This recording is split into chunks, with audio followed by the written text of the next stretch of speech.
ಧಿಕ್ಕಾರ ಧಿಕ್ಕಾರ ಧಿಕ್ಕಾರ ಧಿಕ್ಕಾರ.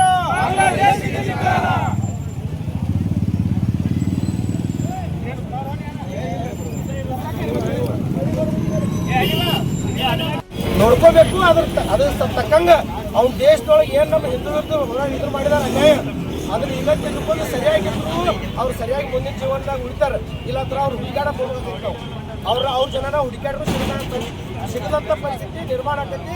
ಅದಕ್ಕೆ ಬಾಂಗ್ಲಾದೇಶದ ಪ್ರಧಾನಿ ಈಗ ಅದಕ್ಕೆ ಕಠಿಣ ಕ್ರಮ ತಗೊಂಡು ಇದನ್ನ ಆದಂತ ಹೇಗೆ ಕೃತ್ಯಕ್ಕೆ ಉತ್ತರ ಕೊಟ್ಟದ್ರ ಸರಿಪಡಿಸ್ಕೊಳ್ಳಂತ ನಾವು ಎಚ್ಚರಿಕೆ ಕೊಡ್ತೇವೆ. ರಾಯಬಾಗ್ ಪಟ್ಟಣದಿಂದ ಹಿಂದೂ ಸಮಾಜ ವತಿಯಿಂದ ಭಾರತೀಯ ಜನತಾ ಪಕ್ಷ ವತಿಯಿಂದ ನಾವು ಅವರಿಗೆ ಈ ಸಂದರ್ಭದಲ್ಲಿ ಎಚ್ಚರಿಕೆಯನ್ನು ಕೊಡ್ತೇವೆ ನೇರವಾಗಿ.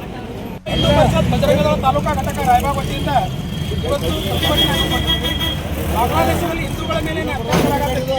ಅದರ ವಿರುದ್ಧ ನಾವು ಪ್ರತಿಭಟನೆ ಮಾಡುತ್ತೀವಿ. ಇದೇ ರೀತಿ ಬರ್ಬೋದು ಹೋದರೆ ಹಿಂದೂಗಳ ಸಂಖ್ಯೆ ಗಣನೀಯವಾಗಿ ಕಡಿಮೆ ಹಾಕೊಂಡು ಹೋಗ್ತೀವಿ.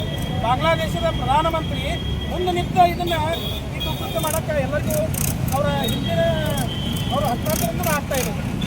ಯಾಕಂದ್ರೆ ಅಲ್ಲಿರುವ ಹಿಂದೂಗಳ ಸಂಖ್ಯೆ ಇನ್ನೂ ಕೊಡಬೇಕು.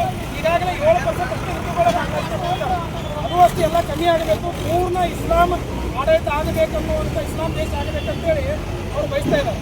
ಅದಕ್ಕಾಗಿ ಅವ್ರಿಗೆ ನೆನಪಿರಲಿ, ಭಾರತ ದೇಶದಾಗ ಎಷ್ಟೋ ಜನ ಬಾಂಗ್ಲಾದೇಶದಿಂದ ಬಂದು ಇಲ್ಲಿ ವಾಸಿಸ್ತಾರೆ. ಒಂದು ಕ್ಷಣ ಬಜರಂಗ ದಳದವ್ರು ಏನಾದರೂ ತಲೆ ಕೆಟ್ಟ ಎಲ್ಲ ಬಾಂಗ್ಲಾದೇಶ ಅಕ್ರಮ ಎಲ್ಲೆಲ್ಲಿ ವಲಸೆ ಮಾಡಿದಾರಲ್ಲ ಅದರ ವಿರುದ್ಧ ನಾವಿನ್ನು ಹೋರಾಟ ಮಾಡಿದ್ವು ಅಂದ್ರೆ ಬಾಂಗ್ಲಾದೇಶ ಎಲ್ಲೈತೆ ಅನ್ನೋದು ನೀವು ಬ್ಯಾಟಿ ಹಾಕಿ ಹುಡುಕಾಡಬೇಕಾಗತ್ತೆ. ಎಚ್ಚರಿಕೆ ನಾವು ಕೊಡ್ತಾ ಇದ್ದೇವೆ. ಇದೇ ರೀತಿ ಮುಂದುವರಿತಾ ಇದ್ದರೆ ಮುಂದಿರುವಂಥ ಮತಾಂಧ ಪುಣ್ಯಗಳಿಗೂ ನಾವು ಎಚ್ಚರಿಕೆ ಕೊಡ್ತಾ ಇದ್ದೇವೆ. ನೀವು ಇದೇ ರೀತಿ ಮಾಡ್ತಾ ಹೋದರೆ, ದೇಶದಲ್ಲಿ ಅಶಾಂತಿಯನ್ನು ಇರುತ್ತಾ ಹೋದರೆ ನಾವು ಕೂಡ ಅದೇ ರೀತಿಯಾಗಿ ಉತ್ತರವನ್ನು ನಿಮಗೆ ಕೊಡಬೇಕಾಗ್ತೈತಿ. ನೀವು ಎಚ್ಚರಿಕೆಯಿಂದ ಇವತ್ತು ನೀವು ಹೆಜ್ಜೆ ಇಡಬೇಕು. ಬಾಂಗ್ಲಾ ಪ್ರಧಾನಮಂತ್ರಿಗಳು ಎಲ್ಲೆಲ್ಲಿ ಏನೇನು ಮಾಡಾಕತ್ತಿದ್ದೀವಿ, ಇಡೀ ವಿಶ್ವ ಇವತ್ತು ನಿಮ್ಮನ್ನು ನೋಡ್ತಾ ಇದೆ. ವಿಶ್ವಸಂಸ್ಥೆ ಇದರಾಗ ನಡುವು ಬಂದು ಈ ಘಟನೆ ಪೂರ್ತಿ ವಿಕೋಪಕ್ಕೆ ಹೋಗಬಾರ್ದು. ದೇಶಕ್ಕೆ ದೇಶ ಬೆಂಕಿ ಹಚ್ಚಿ ಇರುವಂಥ ಸಮಯ ಬರ್ತೈತಿ. ಅದಕ್ಕಾಗಿ ಈಗ ಎಚ್ಚರಿಕೆಯಿಂದ ಈ ಕೃತ್ಯವನ್ನು ನಿಲ್ಲಿಸಬೇಕು. ಅದಕ್ಕಾಗಿ ಇವತ್ತು ವಿಶ್ವ ಹಿಂದೂ ಪರಿಷತ್ ಬಜರಂಗ ದಳ ಇವತ್ತು ನಾವು ಹೋರಾಟ ಮಾಡ್ತಾ ಇದ್ದೀವಿ. ಇದೇ ರೀತಿ ಮುಂದುವರೆದಲ್ಲಿ ನಾವು ಎಲ್ಲೆಲ್ಲಿ ಬಾಂಗ್ಲಾ ನಿರಾಶ್ರಿತರ ಶಿಬಿರಗಳಿದಾವಲ್ಲ ಅದೆಲ್ಲ ಹೊತ್ತಬೇಕಾಗ್ತಿತ್ತು ಅಂತ ನಿಮಗೆ ಈ ಸಂದರ್ಭದಲ್ಲಿ ಹೇಳಕ್ಕೆ ಇಷ್ಟಪಡ್ತಾ ಇದ್ದೀನಿ.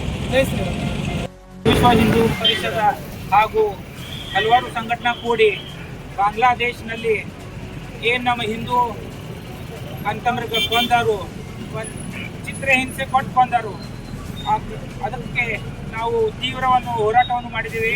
ಇದೇ ರೀತಿ ಮುಂದುವರಿಯಕೈತಂದ್ರೆ ನಮಗೂ ಗೊತ್ತೈತಿ, ನಮಗೂ ಕೈಯಾಗ ಬಡಗಿಗಳು ಬರೋ ಭಾಳ ತಪ್ಪಂಗಿಲ್ಲ. ಯಾಕಂದ್ರೆ ನಮಗೂ ಒಂದು ಕಲಿಸಿದರು ಮುಂದಿನ ಮನುಷ್ಯ ಹೆಂಗೆ ವಾಕಸ್ತಾನ ಹಂಗೆ ನಾವು ಹಂಗೆ ಬಿಟ್ಟು ವಾಕಸ್ಬೇಕಂತ. ಯಾಕಂದ್ರೆ ನಾವು ಎಷ್ಟು ಸಮಾಧಾನ ಇರೋಕದೇವು ಅದಕ್ಕಿಂತ ಹೆಚ್ಚು ಮಾಡ್ಕೊಂಡು ಹೊಂಟಿದರು. ಅದಕ್ಕೆ ಒಮ್ಮೆ ಒಂದು ಬರಬೇಕು. ಇಲ್ಲಾಂದ್ರೆ ನಮ್ಗೆ ಬರೋದಿಲ್ಲ. ಒಂದು ಕಡೆ ನಿಮ್ಗೆ ಗೊತ್ತಿರಲಿ, ನಮ್ಮ ಹಿಂದೂ ಧರ್ಮ ಮತ್ತು ಹಿಂದೂ ದೇಶ ಅಫ್ಘಾನಿಸ್ತಾನ ಹಿಡ್ಕೊಂಡು ಇಡೀ ಏಷ್ಯಾನಾಗ ಪೈಲ ಇತ್ತು. ಈಗ ಅದು ಸೀಮಿತವಾಗಿ ಒಂದು 3-4 ರಾಜ್ಯದಲ್ಲಿ ಅಡ್ಡ ಉಳಿದೈತಿ. ಹೀಗಾದ್ರೆ ನಮ್ಮ ಹಿಂದೂಗಳು ನಾವು ವಿಚಾರ ಮಾಡಬೇಕು. ನಾವು ಯಾವತ್ತೂ ಒಂದಾಗಂಗಿಲ್ಲ. ಅವಾಗ ತಕ್ಕ ನಮಗೆ ಬೇರೆ ದೇಶದವ್ರಿಗೆ ಉದಾಹರಣಕ್ಕಾಗಿ ಬಾಂಗ್ಲಾದೇಶದವ್ರ ಜೊತೆ ಹಿಂಗೆ ಮಾಡ್ಕೊಂಡು ಬರೋರಿದ್ದಾರೋ ಅದರ ಸಂಬಂಧ ನಾವು ಇಂಥ ಒಂದು ವಿಶೇಷ ಎಲ್ಲರೂ ಕೂಡಿ ಹೋರಾಟ ಮಾಡಬೇಕು. ಮತ್ತು ಯಾವ ಇಂಥದ್ದೊಂದು ಕೃತ್ಯ ಮಾಡಿರ್ತಾರಲ್ಲ ಅವ್ನು ಸರಿಯಾಗಿ ಉತ್ತರ ಕೊಡಬೇಕಂತ ಎಲ್ಲರೂ ನಿಮ್ಮ ಮುಖಾಂತರ ಎಲ್ಲರಿಗೂ ಒಂದು ಸಂದೇಶವನ್ನು ಕೊಡ್ತೀನಿ. ಜೈ ಹಿಂದ್, ಜೈ ಭಾರತ್.